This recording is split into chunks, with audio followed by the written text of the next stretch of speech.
Coucou. Coucou. Coucou. Coucou. Coucou. Ça va? La forme?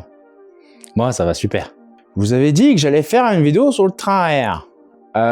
Comment dire? Bon, c'était un peu chiant, c'était un peu long, et j'ai surtout fait ça en story sur Insta. Donc, je vais vous mettre des extraits, mais désolé, ça va être vu, hein? Téléphone vertical, pas terrible. Du montage du train arrière sur la 206.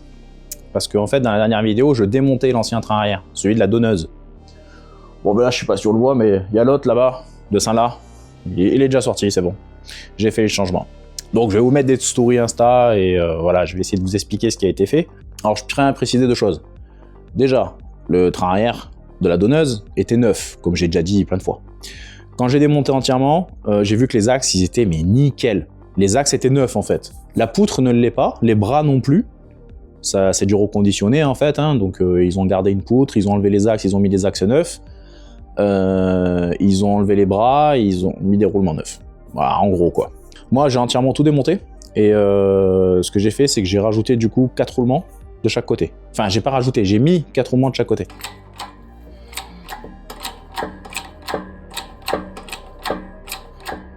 Ensuite, ce que j'ai fait, c'est que j'ai viré les cylindres blocs d'origine, sachant que sur celui-là que j'ai enlevé de la voiture. Donc ceux de la donneuse, ils étaient bons. Ceux de la voiture qui roulait, ils étaient morts. C'est-à-dire que j'avais le train arrière qui basculait et qui tapait dans la caisse. Hein. Les cylindres blocs avant étaient tellement morts qu'à la main, on faisait ça avec le train arrière. Hein. Donc l'avant du train arrière, quand je tirais un frein à main ou que je freinais fort, bam, bam, bam, il tapait dans la caisse. C'était assez problématique, alors que les axes sont nickel, les roulements sont nickel, les bras sont nickel, hein, il n'y avait que ça. Il est pas mal, hein. Il a pas de jeu ni rien, donc c'est juste ça qui est complètement mort. Mais genre vraiment, regardez-moi ça, c'est abusé. Lui ça va. Oh, lui c'est pareil. J'avais le train arrière qui tapait dans la caisse carrément. Donc les arrières c'est bon, mais les avant, enfoiré le jeu qu'il y avait. J'avais le train arrière, il bougeait, il tapait. Bon bref. Mais au lieu de me faire chier d'enlever celui de la voiture, changer les cylindres blocs et le remonter, je me suis dit, voilà, autant prendre celui de la donneuse, le faire nickel chrome à neuf, posage de graisseur, 4 roulements de chaque côté, barre de torsion refaite nickel, montée à la graisse cuivrée, pareil, les bras sur les axes avec de la bonne graisse, lithium et tout le bordel, enfin voilà, j'ai fait un truc vraiment nickel chrome. J'ai même changé certaines visseries. Hein. De toute façon, vous verrez les stories et les photos depuis Insta. Hein. Comme je disais, désolé, c'est pas un format adapté à YouTube. C'est des photos verticales, c'est des prises de vue verticales. Des fois, il n'y a pas forcément de prise de vue en version paysage. Donc vous aurez les bandes noires sur les côtés, c'est pas ouf, mais désolé, j'ai fait ça un petit peu pendant mes vacances. J'étais fatigué, il y a eu quelques trucs qui m'ont saoulé pendant le montage, donc ça allait pas être agréable à voir en vidéo. Donc pour en reprendre, on était resté. Moi, je l'avais entièrement démonté. Avec l'aide du fiston, je l'ai foutu dans la presse. Je sais pas si on la voit d'ailleurs, j'ai acheté une presse. J'ai acheté ça à Carter Cash, hein. C'est une presse Autobest. J'ai payé ça 140 balles. Voilà. Donc j'ai monté mes 4 roulements. Après avoir fait ça, vu que le bras était à poil et que j'avais juste les supports, on a galéré à tenir le train arrière pour enlever les anciens cylindres blocs qui sont par là. Donc voilà, les anciens cylindres blocs. Tac. Ils sont nickel, hein. Ils sont encore bons. Bon, je les ai peints en même temps que le train arrière. J'ai peint le train arrière avant de les enlever. Mais ils sont bons, ils bougent pas, ils sont nickel. Donc je les garde. J'ai mis les douilles à lui à la place, mais je garde les anciens parce que franchement, j'ai réussi à ne pas les défoncer, à les démonter proprement. Et ils sont vraiment nickel. Et voilà, mise en place des roulements renforcés. Donc vous voyez, ça, c'est le roulement à la collerette. Il s'arrête ici. Et en bas, vous voyez, c'est des roulements à aiguille. Normalement des roulements à l'aiguille, là vous voyez, donc là il y a le roulement à la collerette et à l'intérieur il y a un roulement à aiguille, 2 roulements et un troisième derrière. Je sais pas si on le voit. Bon, en fait d'origine, il n'y a que ce roulement là et celui qui est tout au bout de l'extrémité. Les deux du milieu ils sont pas, je les ai rajoutés. Vu que le bras est creux, bon on le verra pas, hein, mais là je rentre mon doigt si je veux, hein, voilà. Le bras est creux, le but c'est de rajouter un graisseur ici. Et on blinde tout le bras de graisse avec ceci là. Et avec ceci. Et normalement le train arrière des 206 est du coup renforcé et fiabilisé, mais en plus de ça, ça sera techniquement pas possible qu'il rouille parce qu'on aura blindé de graisse pour empêcher l'humidité de rentrer. Et nous voilà avec un train arrière fiabilisé de 206. Bon, un cylindre bloc de sortie. C'était pas simple, hein. Il a fallu forcer comme un âne et tout, c'est vraiment monté serré, il n'y a pas de doute. Et une douille à l'une montée. Donc voilà la diff, hein. Il y a du cylindre bloc. Une fois que j'ai fini ça, j'ai remis les bras. J'ai renquillé à peu près la barre stab, je l'ai pas serré, hein, mais je l'ai mis, voilà. Et sur le moment, je me suis rendu compte que j'ai fait 2 erreurs lors du train arrière. Déjà, première erreur, j'ai pas enfoncé les roulements assez loin dans le bras, ce qui fait que quand j'ai mis le joint, moi je me suis dit les joints, il faut qu'ils soient à fleur du bras. Logique. Comme la majorité des joints SPI qu'on peut mettre sur une bagnole ou quoi, on essaie de les mettre à fleur. Mais non, non, non. Là, il faut qu'ils soient un peu plus renfoncés parce qu'il faut laisser la place pour que les couteaux des barres stab rentrent. Et moi, je l'ai pas fait. Ce qui fait que les couteaux, bah, ils n'étaient pas plaqués, il y avait un jour. J'ai utilisé une technique ancestrale qui se partage de père en fils, qui consiste à mettre des grands coups de masse dans sa gueule, sans éclater le joint. Et solution est très efficace, qui a très bien marché. Voilà. Donc problème réglé. Seul problème, c'est que quand j'ai fait ça, du coup, j'ai le bras sur l'axe. Au lieu de laisser un petit jour comme ça, avec le support, et ben il s'est complètement plaqué. Je me suis dit, bah c'est pas grave. Et même toutes les personnes à qui j'ai demandé m'ont dit, oh, ça va les couilles, c'est pas grave. Effectivement, c'était pas grave, ça m'a pas empêché de monter le train arrière. Par contre, quand je me suis amusé à décranter, et ça pareil, je reviendrai sur le décrantage, ça a été quelque chose de très fun. Et ben en fait, les barres de torsion, quand elles se mettent dans chaque bras à l'opposé, donc on a le bras droit, le bras gauche. La barre de torsion, elle va du bras au, on va dire au bras fixe, du bras mobile d'un côté, et du bras mobile de l'autre au bras fixe de l'autre.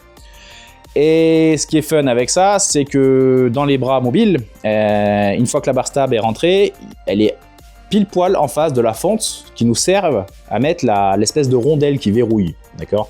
Et moi d'un côté, quand je mettais la rondelle et que la barre de torsion était plaquée sur la rondelle, et bien de l'autre côté, au lieu d'avoir la barre de torsion et la fente, j'avais la barre de torsion et la fente. Donc la barre de torsion dépassée vu que le bras était trop rentré. Ça a été une partie de plaisir exceptionnelle à réussir à reculer légèrement le bras pour réussir à mettre mes rondelles de fixation des barres de torsion. C'était fun, mais bon, ça c'est fait. Pareil, même technique que tout à l'heure, technique ancestrale, tout ça, père en fils, gros coup de masse dans sa gueule. Voilà. Donc 2 petites erreurs à la con qui m'ont pris un temps fou à corriger. Donc si un jour vous le faites, évitez de faire ça. Hein. Mettez bien les bras à bonne distance. Vaut mieux qu'ils soient trop loin les bras que trop près. Voilà. Sachez-le. Parce que s'ils sont trop loin, quand vous allez serrer la barre stab et que vous avez serré les barres de torsion, ça va les ramener comme il faut. Alors que si vous les avez trop serrés, ben, il va falloir taper sur les barres de torsion ou la barre stab pour les écarter. Et c'est beaucoup plus chiant de les écarter que de les rapprocher. Bon. Donc après, vous ferez ce que vous voulez, mais au moins vous êtes au courant. Donc une fois que le train arrière a été monté et que tout a été fait, j'ai mis des repères pour le serrage et tout, j'ai fait un truc vraiment propre, hein. Il a été repeint et tout, le train arrière, je l'ai repeint en gris alu, parce que je trouvais ça joli, mais en plus de ça, ça me permettra de bien voir si j'ai une fuite des durées de 2 freins par exemple, hein. Ça sera pas mal. Donc le train arrière a été monté, le train arrière est neuf, vraiment, nickel, et après je suis passé au décrantage. Là vous allez voir aussi des stories Insta où effectivement le décrantage a été plutôt comique, je me suis pas énervé, c'était drôle en fait. C'est que la première fois que j'ai décranté, quand j'ai pris ma valeur de base, je me suis dit bon, je veux décranter de 30, donc en fait je vais prendre mon bras déployé et je vais le ramener à peine un peu plus pour être à genre à 15. Bon ben quand j'ai fait ça, en fait la voiture était décrantée de 60 et j'avais les roues qui étaient dans le passage de roue à l'arrière, c'était très drôle. Bon, je suis en train d'essayer de la régler et de la rabaisser. Et je crois que ma méthode est un petit peu trop abusée. Je crois que je l'ai un peu trop rabaissé. Je peux pas enlever le cric, il est bloqué dessous. Mais elle est posée là. Putain, elle est posée par terre. Mais le cric touche plus la voiture, mais je peux pas l'enlever. Il y a le patin qui bloque contre le bas de caisse. Je voulais baisser de 30. Là, je crois que j'ai baissé de 60. Donc on va recommencer, hein?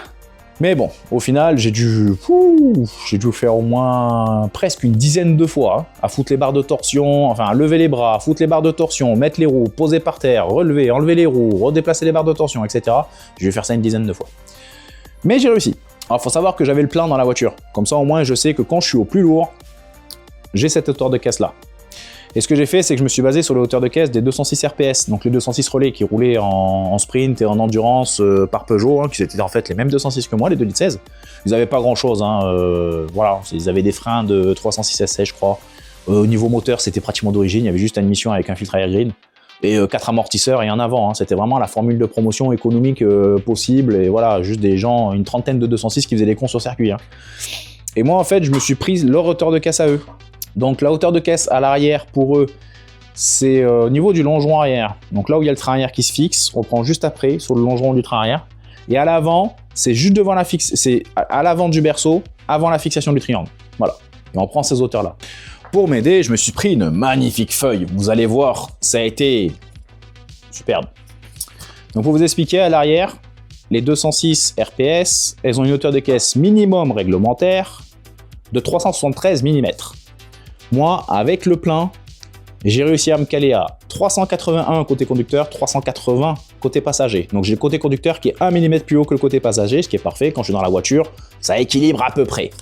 Je me suis pas fait chier à essayer de gratter le millimètre côté conducteur, je vous avoue que j'en avais marre. Donc je suis à plus 7 mm par rapport aux 206 RPS. C'est ce que je voulais. Je voulais entre plus 7 et plus 10. À l'avant, les 206 RPS sont à 116. Et moi, de base, j'étais à 135, sans rien faire, juste en ayant mis mes combinés. J'avais déjà rabaissé un peu l'avant, mais pas trop, parce que je voulais pas qu'elle soit trop plongeante. Et rien qu'en rabaissant l'arrière, ça me l'a ramené à 123. Donc, je suis passé de 135 à 123, rien qu'avec le décrantage du train arrière. Et au final, ça me faisait plus 7 par rapport aux 206 RPS. Donc, en fait, j'ai la même assiette, mais à plus 7 mm, et avec le plein. Donc, ça me va parfaitement. Esthétiquement, on a l'impression que l'avant est beaucoup plus haut que l'arrière, mais c'est pas vrai. Elle est légèrement plongeante, c'est juste que le passage de roue avant sont beaucoup plus hauts que les passages de roue arrière qui donnent cette impression-là. Ensuite, un autre truc qui a été fait, je vous en avais parlé dans la dernière vidéo, c'était mon Cinablock moteur anti-couple, qui est un vrai régal à changer. Pas parce qu'il est chiant, qu'il n'est pas accessible ou quoi que ce soit, mais juste parce qu'il y a le cardan passager avec son putain de palier qui place en plein milieu. Et donc on est obligé d'enlever le cardan passager. Et sur Peugeot, ben forcément, ou même n'importe quelle voiture, quand on enlève le cardan, ben ça vidange la boîte. J'ai trouvé une solution que mon père m'a donnée. Hein. Il m'a dit, ben, soulève le côté passager le plus haut que tu peux faire. Et logiquement, à partir d'un certain point, la boîte ne va pas se vider.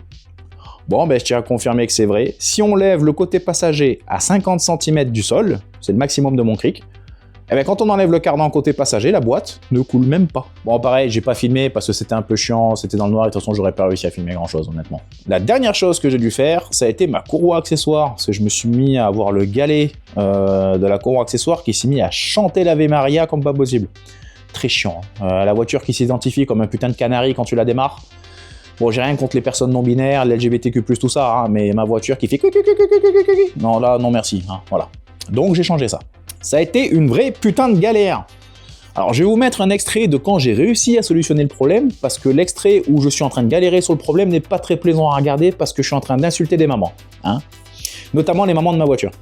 Donc voilà, mais en fait j'ai l'écrou du galet tendeur. Il y a deux écrous, hein. Ben, j'en ai un qui était foiré. Bon, j'ai enfin réussi à l'avoir. Je vous laisse admirer la gueule qu'elle a. Je lui ai massacré la gueule avec ça. Franchement, ça fait 10 minutes que j'y suis, je lui ai massacré la gueule. Il reste plus rien. Et là, maintenant, j'arrive à la sortir un peu, là. J'arrive à la faire tourner et j'arrive à la sortir. Ouais. Mais je lui ai massacré la gueule, hein. Heureusement que j'ai la vis en rap, parce qu'en plus, Gates, dans le kit, ne te fournissent pas les vis. Mais j'en ai une en rap de l'autre moteur. Et allez, sort. Voilà, elle est sortie. Ah. Je vous laisse admirer ce qui reste de la vis, hein. Voilà, elle m'a saoulé, elle a mérité. Cette pute casse les couilles. Autant dire que c'était le fun. Alors j'y suis allé avec une clé à œil, j'y suis allé avec une multiprise, j'y suis allé avec une pincetto, j'ai tout essayé. Ça ne marchait pas. J'ai chauffé, hein. J'étais au décapeur thermique en train de la chauffer et tout, j'ai tout essayé, ne voulait pas. À la fin, ça m'a saoulé, j'ai pris la Dremel. Mais vraiment, bon, j'insulte la vis de prostituée, m'en voulez pas pour ce langage fleuri. Mais mes nerfs étaient un petit peu à bout, hein, parce que j'ai galéré 1 heure sur cette vis. 1 heure pour changer une courroie accessoire. J'en avais un peu marre. Je tiens à vous le dire. Parce que normalement, une courroie accessoire là-dessus, c'est fait en 20-30 minutes maxi, hein, vraiment, en prenant son temps, tranquille. Hein. Sachant que c'est la première fois que je faisais, je découvrais, et normalement, j'aurais dû mettre 20-25 minutes, 30 minutes grand max. J'ai tous les outils qu'il faut, je précise, c'est pareil. Quelqu'un qui va galérer alors qu'il a un tournevis et une clé plate, il va, voilà. Mais moi, j'ai tous les outils qu'il faut, j'ai les clés à œil, j'ai tout, j'ai l'accès, j'avais tout ce qu'il fallait. Ah, mais il a fallu qu'une vis soit farée. Autre sujet qu'on va aborder dans cette petite vidéo. Aujourd'hui, je suis allé faire un petit tour quelque part. J'en profite, parce que je sais qu'il va regarder cette vidéo.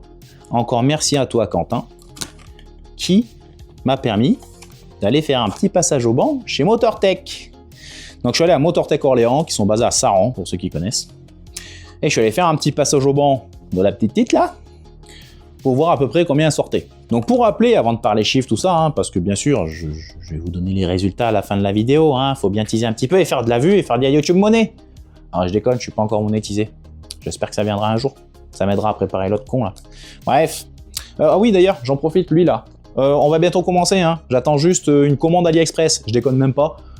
C'est juste parce que sur AliExpress, j'ai commandé un petit support qui me permet de poser mes arbres à cam, mes soupapes, mes ressorts, enfin un organisateur de démontage de culasse. C'est con à dire, mais ça coûte 100 balles sur Amazon ou 70 balles et je l'ai payé 30 balles sur AliExpress. Et c'est la même chose, je m'en fous, c'est juste un support en plastique pour poser des arbres à cam, des soupapes, des poussoirs et des ressorts. Voilà, bref, j'attends juste ça. J'ai déjà réussi à démonter mon collecteur d'échappement d'ailleurs. La vis qui était foirée, pareil, hein, Dremel, a plus. Bon, du coup, j'ai une vis de collecteur en moins, mais on s'en fout. Du coup, Motortech, j'y suis allé où j'en reviens là, c'était il y a 1 heure. Pour expliquer d'abord, du coup, ma voiture, ce qu'elle a, niveau moteur, parce que je vais pas vous faire toute la liste de la petite prépa qu'elle a, j'ai déjà fait dans la vidéo de présentation, il y a des choses qui ont évolué depuis, mais bref, vous le savez pour ceux qui suivent depuis le début. Niveau moteur, ce qui a été fait, c'est changement de toute la boîte à air, avec, on garde la boîte à air d'origine, mais on coupe le bas, et on passe la gaine de 60 à 80 mm de diamètre, et on fait pareil en haut. On coupe la gaine et on passe de 60 à 80 mm. J'ai aussi chopé le papillon, je lui ai mis un coup de Dremel dans sa tronche. Au lieu d'avoir le papillon comme à l'origine, comme ceci, où on peut voir ici cette putain de demi-lune à la con qui sert au moteur par à pas, et qui nous bride énormément. Hein. Ici, on est en 45 mm, et là, on est en 50. D'accord? Donc 50 de large, 45 de haut. Eh bien, je vais bouffer toute la tronche ici. On dirait pas, parce que oui, effectivement, le clapet, lui, en diamètre, ne change pas. Mais, ça lui permet quand même d'aspirer un peu plus d'air, via l'effet Venturi. C'est très léger, je suis pas un ingénieur motoriste, d'accord, mais j'ai quand même senti le changement. Et j'ai surtout senti le changement à bas et mi-régime. Et surtout à bas régime. L'inconvénient de ça, c'est que j'ai augmenté la latence de l'accélérateur, ok? C'est que la voiture, quand on met un coup d'accel, elle est un peu moins réactive qu'avant. Mais, ça pousse plus après derrière, ok? Moi, ça me va très bien. Donc j'ai gagné en bas régime et mi-régime, mais j'ai perdu en réactivité moteur. Et au lieu d'être en 45 ici, je suis en 60. Et au lieu d'être en 50 ici, c'est pareil, j'ai bouffé la largeur. Toute la partie là, c'est très épais. Hein. Je lui ai mangé la tronche et je suis passé en 60 partout. Donc là, je suis en 60 partout au lieu de 45-55. Et niveau échappement, eh ben, j'ai un collecteur 4-1 long inox, presque tous les tubes de la même longueur. C'est juste le 1 et le 4 qui sont un poil plus longs que le 2 et le 3, mais c'est très négligeable. Quand on fait le test de la soufflette et tout, franchement, c'est propre. C'est un collecteur 4 en 1 inox long de la marque Gravity qu'on trouve sur eBay, TPMS, tout ça, entre 250 et 300 balles. Ensuite, derrière, j'ai une ligne inox faite maison. Donc, j'avais un intérieur, un Decata Inoscar qu'on a réutilisé, mais on a tout refait. On a tout ressoudé, on a refait les fixations, tout ça. J'ai pas d'intermédiaire, j'ai pas de catalyseur, il n'y a rien du tout. Hein. Depuis le collecteur jusqu'à l'arrière, c'est full tube. Il y a juste un silencieux inox Power Sprint à la fin, un clapet, et quand le clapet est fermé, j'ai mon silencieux d'origine. Pareil, j'ai fait une petite story où j'expliquais ça, parce que quand j'avais fait la vidéo de mes trains arrière, on voyait une partie de ma ligne, il y a des gens qui ont bugué en mode comment c'est que ta ligne elle a une espèce de T et que ça y a 2 sorties. Et j'avais du coup remonté ma ligne et quand j'avais fait ça, j'avais expliqué à tout le monde, voilà. Donc je vais vous mettre cette vidéo là qui va vous expliquer comment est foutue ma ligne. Pour expliquer, là-bas j'ai mon collecteur 4-1 long inox, d'accord, avec ma sonde lambda sur mon intermédiaire qui est en full tube, en 60 mm. Ça arrive ici, à cet embranchement qu'on voyait justement sur les photos. Quand ça arrive ici, il y a un clapet. Si le clapet est fermé, ça passe forcément par là et ça va dans le silencieux d'origine qui est pointé vers le bas au niveau de l'amortisseur. Pas de bruit. Si le clapet est ouvert, bon, il y a un peu de gaz qui passe par là, mais on s'en bat les couilles, c'est négligeable. Ça va tout droit dans mon silencieux inox Power Sprint qui donne du coup la sortie originale. Donc ça c'est planqué.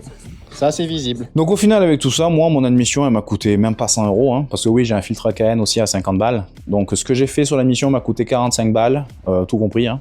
Le filtre AKN, 50 balles, donc on a moins de 100 € d'admission. Et la ligne d'échappement, le collecteur m'a coûté 280 balles. Et la ligne derrière, avec mon pote qui m'a soudé les trucs, tout ce que j'ai acheté séparément et tout, on est à peu près à une ligne sur 500 € à peu près.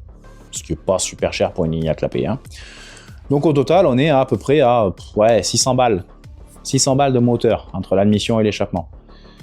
Et pour ça, moi, normalement, ça fait 138.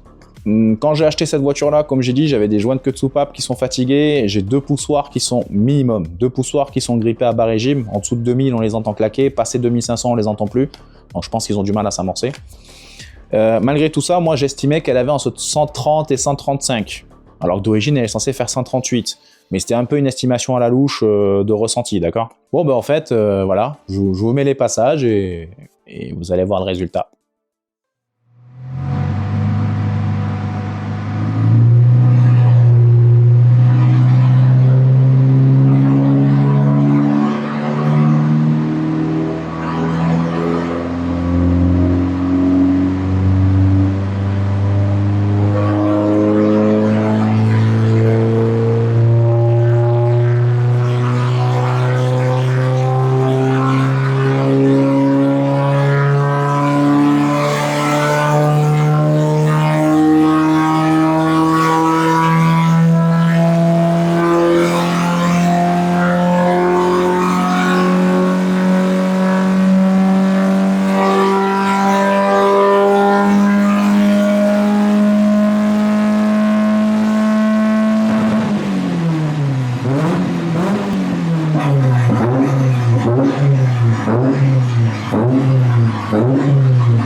Donc voilà le résultat. Je vous la mettrai un peu mieux en incrusté sur la vidéo. Donc voilà les petites courbes. C'est vraiment pas dégueu, hein. Je trouve que la courbe est belle, elle est plutôt correcte. J'ai un petit trou là au milieu en couple, hein. J'ai un petit trou ici en couple, mais rien de méchant. Et ça sera corrigé quand j'aurai l'autre moteur avec une bonne probe ou quoi. Mais en tout cas, la courbe de puissance, elle est pas dégueu. Voilà, voilà. Donc au final, on est à une puissance normalisée de 146,4 chevaux et un couple de 200,3 Nm. On a le couple maxi à 4550 tours par minute et on a la puissance maxi à 6340 tours par minute pour un rupteur à 6515. Donc vraiment c'est propre. On avait une température ambiante de 14,9 degrés, hein, donc il fait plus trop froid, et une température d'admission qui était à 7,9 degrés. Donc on était vraiment dans des bonnes conditions. Hein. L'air était froid, donc la voiture aspirait vraiment de l'air frais et tout ça, donc c'était pas mal. Donc j'aurais gagné entre 6 et 8 chevaux pour 10 Nm de couple. Juste avec une ligne et une admission à faite maison et un filtre Cayenne, quoi. Je trouve vraiment pas ça dégueu. Moi ça me va très bien. On va pouvoir comparer ces valeurs-là avec les valeurs d'un pote qui a la même 206 que moi, mais en version CC. Mais lui, il est full origine avec juste un filtre Cayenne aussi. Mais lui, par contre, il a l'admission d'origine, il a juste un silencieux derrière avec un intermédiaire. Enfin voilà, il est pratiquement full origine. Hein. Donc on va pouvoir comparer avec lui. Il devait passer avec moi aujourd'hui, mais malheureusement, il a eu un petit souci avec ses bougies qui ont décidé de faire chier et il tournait sur 3 cylindres. Et quand il a corrigé le problème, malheureusement, j'étais déjà parti. Donc voilà, on pourra comparer ça, mais ça viendra dans les semaines à suivre. Je vous ferai une petite update pour ceux qui ne me suivent pas. N'hésitez pas à me suivre sur Insta. Je partage énormément de contenu sur Instagram, en story, tout ça. Et du coup, on fera une comparaison avec son passage au banc par rapport au mien. Et je vous donnerai tout ça sur Instagram parce que je pense qu'à mon avis, on pourra vraiment me juger de l'écart. Et si lui derrière, il sort un 138, un 140, en vrai, on sait que le banc, il est plutôt bien calibré. Et que effectivement mes 145 sont réels et mes 200 Newton aussi. Et honnêtement, je m'attendais à ça. Moi, ressenti dans la voiture par rapport à ce que j'ai connu quand je l'ai acheté et ce qu'elle a maintenant et de la façon dont elle marche après les modifs que j'ai fait, effectivement, je l'estimais autour de 145 chevaux. Donc ça, mon sentiment, mon feeling quand je conduis, etc. correspond à ce que les chiffres m'ont montré. Donc ça me va très bien. Mais du coup voilà, pour cette update, et cette fois-ci, c'est pas une update qui a dérivé comme la dernière où je démonte un train arrière. Là, c'était vraiment une update face cam où j'explique. J'espère que ça vous a plu. Et comme je disais, n'hésitez pas à me follow sur Instagram. Je fais énormément de mises à jour de ma bagnole, etc., de tout ce que je peux faire sur Instagram. Et après, bien sûr, j'essaie de faire le plus important et le condenser sur YouTube. Mais là, par exemple, le train arrière, si j'avais dû filmer en même temps, ça aurait été l'enfer. Parce qu'il faut bien se mettre une idée en tête, c'est quand on filme comme ça et qu'on veut faire de la mécanique, globalement, ça multiplie le temps par 2. Hein. Si vous voyez des gens comme Farine de Blé et tout ça, Farine, ce qu'il fait sur son moteur, je suis sûr que quand il fait un truc qui normalement prend 2 heures, le fait qu'il filme, ça lui prend au moins 3 heures à 4 heures de taf du coup, sans compter derrière le montage et tout le bordel. Et là, honnêtement, le train arrière, j'avais pas vraiment le temps. J'arrivais bientôt à la fin de mes vacances, il fallait que la voiture roule, donc j'ai filmé au téléphone pour des stories, tout ça, mais j'ai enchaîné quoi. Donc j'ai pas pu me permettre. J'aurais peut-être pu poser la caméra sur le trépied comme ça à filmer, mais ça n'aurait pas fait grand chose parce que vous n'aurez pas vu grand chose. N'hésitez pas à like, n'hésitez pas à vous abonner, surtout si vous en êtes jusque là dans la vidéo. Comme j'avais dit dans la précédente, à mon avis, c'est que vous avez kiffé le contenu, parce que m'entendre parler pendant 10 minutes comme ça, c'est pas le truc le plus passionnant du monde. Mais si vous en êtes là, c'est qu'au moins ça vous intéresse ce que je raconte. Donc n'hésitez pas s'il vous plaît à vous abonner et à like les vidéos et à commenter aussi. C'est ce qui aide le plus au référencement et à l'algorithme de YouTube. Merci à vous, bonne soirée ou bonne journée, à plus.